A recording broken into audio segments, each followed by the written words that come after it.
Hi guys! With the way the episode started on the preview, I was expecting the outcome of this episode to be a little bit different than it was. I am by no means disappointed by how the studio chose to handle this, but anyway, do take note of the considerable anxiety Kite, a very strong person, feels and how the preview chose to include only that segment. With that, let's review Hunter x Hunter episode 84, A Fated Awakening. The narrator informs us that one of the royal guards is about to awaken, hence the episode title, and you can hear it wiggling and see what looks to be a tail. Even anime-only viewers can probably figure out which character this is just from the opening song. We cut to the flattened forest, courtesy of Kite, with blood seeping onto the grass. Kite just likes to decorate the scenery like that, and boy is that going to be a well-decorated, stylish forest for some NGL tourists. The glow from the moonlight onto the characters in this episode is very hypnotic and almost soporific. It's pointed out that Baro has an iron shell, so that just makes Gon crushing him like a small soda can all the more impressive. Hina keeps amusing me with just how fascinated she is by members of her species being slain. She lightens up the mood just a tiny bit, though she also adds a sadistic edge to it because she's more fascinated in a lighthearted way towards death than making light of it. I swear though, when she talks about tonight's feast, you have to imagine her eating cake. Or she probably at least molds her humans into a big meaty cake. Okay, that's enough. Is it me or is Leal, the lion Khmer ant, looking particularly sharp in this scene? We get some expansion on the manga with Flutter sending his bugs after the boys. Hagya's plan to swoop the group up for himself from last episode comes to fruition. We also get to hear a track that I believe we haven't heard in a while. I think it was heard during a speech between Colt and Leal a few episodes back, but that's it. It's a very iconic track from York Shin and fits the close quarters forest sprinting. Man, I want my own Hina. She's just so darn cute. The way she goes like rar ga ha ha ha ha would mess with the scene if you're taking it seriously, but since it is not possible for a person to dislike Hina, this is okay and just a little bit of well-done fan service. Someone pointed out an inconsistency with King of the Jungle. Well, it's an inconsistency with the saying itself, and Hunter x Hunter is simply using the saying. Leal is supposedly a lion, and lions can't reside in forests, I guess. Well, grasslands are their main habitat from Wikipedia, so I guess the saying King of the Jungle is off. Anyway, I hate that I had to spend time on that, but I know it probably would be pointed out. I don't care since it's not a problem with the series itself. We switch scenes to the pig ant serving up some human meatballs, and yes, this process is actually shown, lucky for you. He's missing the bucket of Kentucky Fried Legs that he had in the manga, but it's not quite so necessary. Adds a little bit to it, but no biggie. The group wonders where the rare human could have ran off to.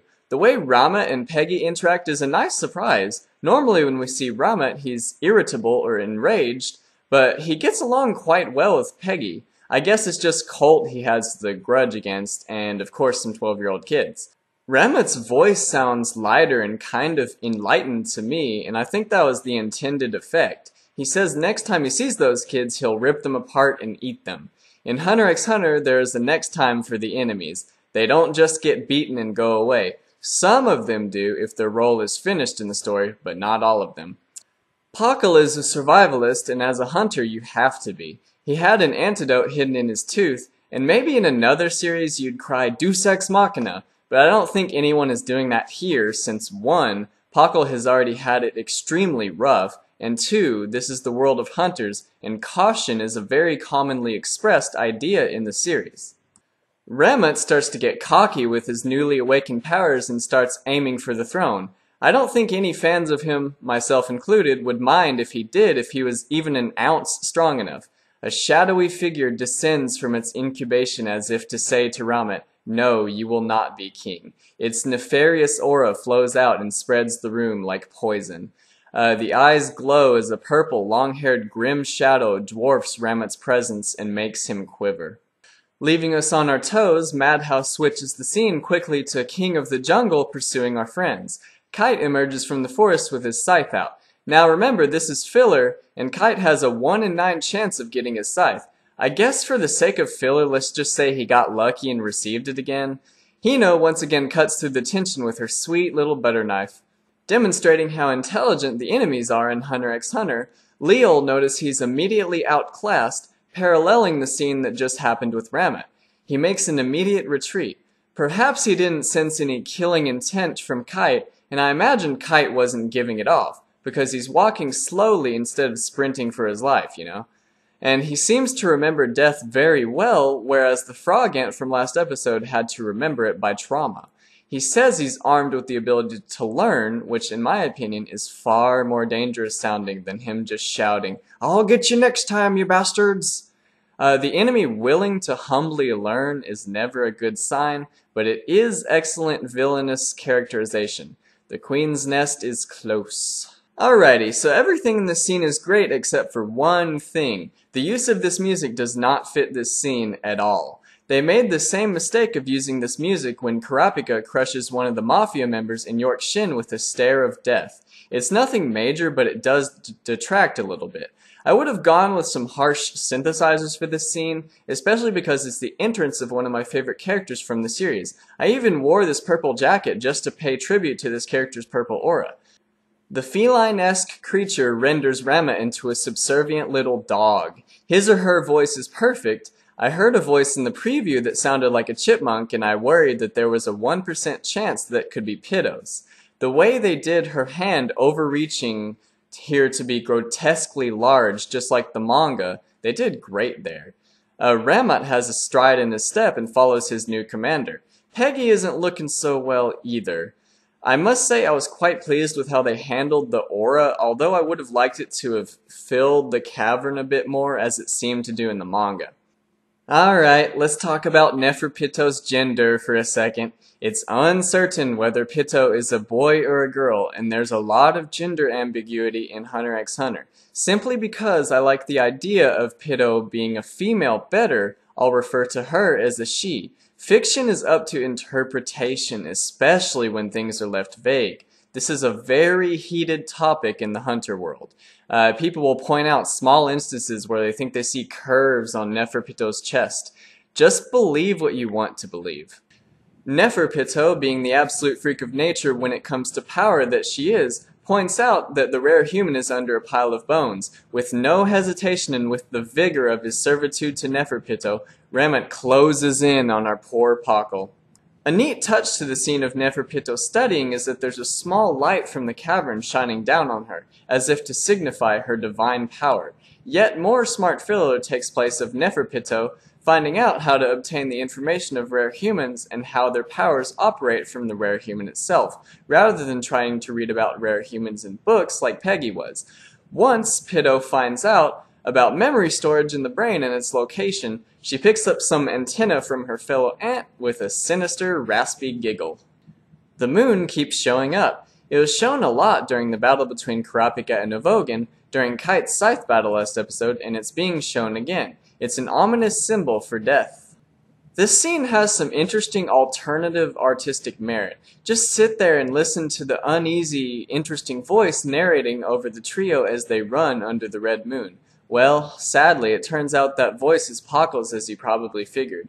I'm too focused on the artistic merit of the scene to care that it's slow. Yes, it's intentionally slow. Pakal is speaking from brain manipulation. Neferpitou gleans much knowledge from our unfortunate hunter and is led to water divination. Pakal probably got the worst of it out of his friends, and instead of just being shot or beheaded and dying quickly, his pain is prolonged even after hiding out in human skulls after crawling his way there. You know his brain had to be exposed for that memory manipulation, so part of his skull was carved open. I can't believe this series just made me say getting beheaded, and you still stay alive a little bit after that, by the way, is better than, you know, being probably alive while they're doing brain surgery on you after crawling your way to skulls. Anyway, what this series does to me, man. Oh god, the ants have learned how to open everyone's nin capacity through the pores. Can things get any worse? Can they? Ask yourself and you know the answer. Neferpitou's voice actor has been shining this whole episode with tons of nuances, but in the water divination scene she's especially good. The cadence of her voice is, again, mesmerizing and playful. It's revealed that Neferpitou was born with Nin, and on that hopeless note, let's end the episode. Alright, so this episode had a lot of stuff for me. First and foremost, the appearance of Neferpitou, a very long-awaited character.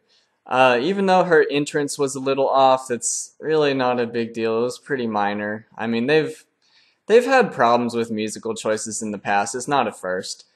Most of the time, they're really good on them, and the music is just top-notch and above and beyond.